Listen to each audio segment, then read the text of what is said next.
right now. Here's your host, Alfredo Leon. Oh yeah, thank you, and you are listening to For Indeed, as Austin Dillon was able to put the number 3 back in victory lane at the Daytona International Speedway.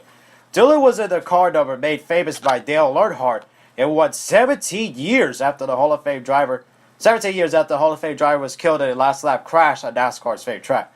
Dillon also won in a 2 decades after Earnhardt's lone victory in the Daytona 500. Here's Dillon speaking on winning the Daytona 500 20 years after seeing Earnhardt win it when Dillon was only 7. I don't know right now. I just want to thank the good Lord above. I mean, I did what I had to do at the end. I hate it for the 10 guys.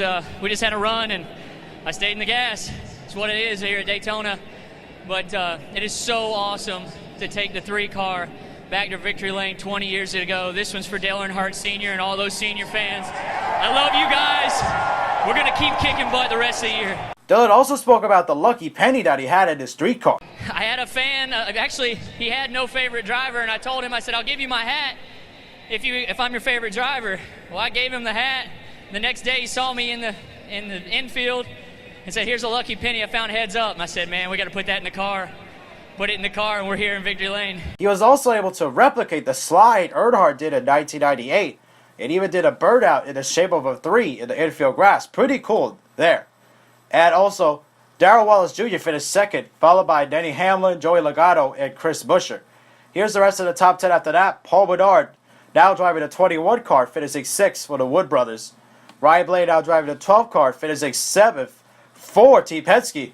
Ryan Newman finishing 8th, driving the 31 car for Richard Childress Racing.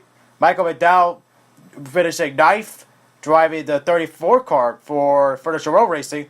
And 10th is AJ Allmendinger, driving the 47 car for JT Daugherty Racing.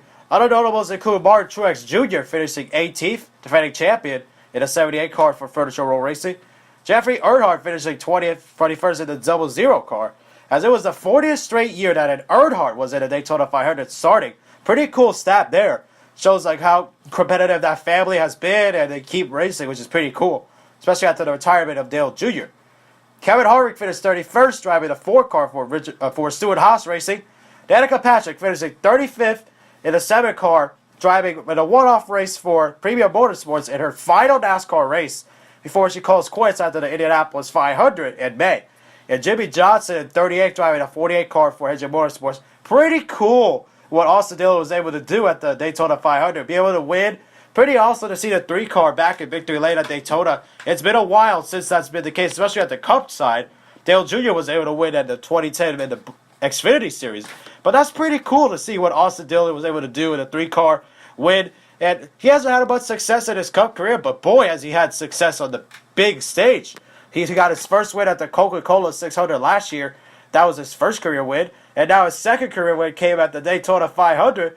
Both races he wasn't even expected to win, but he got the win in both places anyway. Pretty cool to be able to win the Daytona 500, especially in the 3 car.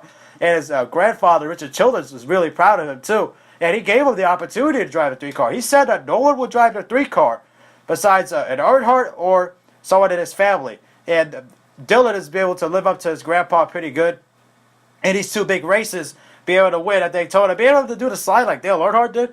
Pretty cool. As what Earnhardt did in 98 was pretty incredible. As you guys probably know, going down pit road, having all the crew members sit side by side at once, and also him doing the slide in the grass, which Rod Hornaday did in I believe in the Truck Series. And it was pretty cool to see Dillon replicate what Earnhardt did.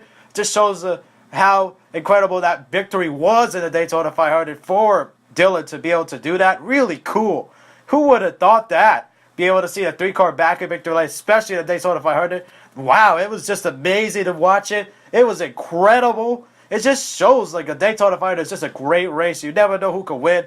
Restricted plate tracks are awesome. You never know who can win on any given one of these restricted plate races, because anybody can win out of the 40 guys. Anyone's got a shot. Usually that's not the case, but restricted plate racing is pretty cool. You get guys like Austin Dillon winning. That was awesome, especially for Richard Childress and the 3 team. And they haven't had much success the last couple of years until Dillon won at Charlotte Motor Speedway. And him to be able to win the Daytona 500 Daytona, that's incredible. Especially he was there as a 7-year-old when Earnhardt won. He was standing in victory alongside his brother Ty, and he got to witness it firsthand. but now he gets to witness it firsthand as a victor in the Daytona 500. It's really cool to be able to accomplish something like that. It's something he'll never forget, especially doing it in the 3-car. Makes his papa really proud, as they say down south. And it's just incredible what he did there, and what a great run, and be able to win. And he only led the last lap, too. Pretty incredible. The second straight year that's the case. After Kurt Busch won it last year, winning and leading it only on the last lap. So it just shows you never know where you have to be. As long as you're at the right spot at the right time, it doesn't matter how many laps you lead. As long as you're there at the end, which was the case with Dillon, and he got the win. Pretty incredible, him doing that. He never would have thought that would have been the case, but it shows how much faith Richard Childress has in him. And he's showing it. And he showed it during the Daytona 500 on Sunday, last night. It was just incredible what he was able to do. And it just shows the talent that he has. If he could keep this up, he could win a lot more races. He just needs to be a little bit more consistent.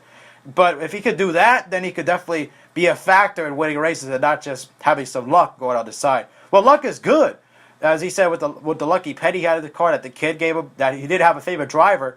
But that was pretty cool to be able to do that, and he's had a lot of luck at the tracks. Not that luck is bad, but sometimes you got to be able to show what you really got. But he's been incredible. He won, nothing taken away from him. What a deserving victory for Austin Dillon to be able to do that behind the wheel of a 3-car. It's just incredible to see the 3 back in victory lane at Daytona in the 500 out of all of them. It's just incredible. Very popular victory. He's never going to forget that, and that's sure not going to be forgotten for a long time. Anyways, hope you guys enjoyed. Be sure to leave a like, subscribe if you're new, and we'll see you guys in the next video. Till next time, guys, peace.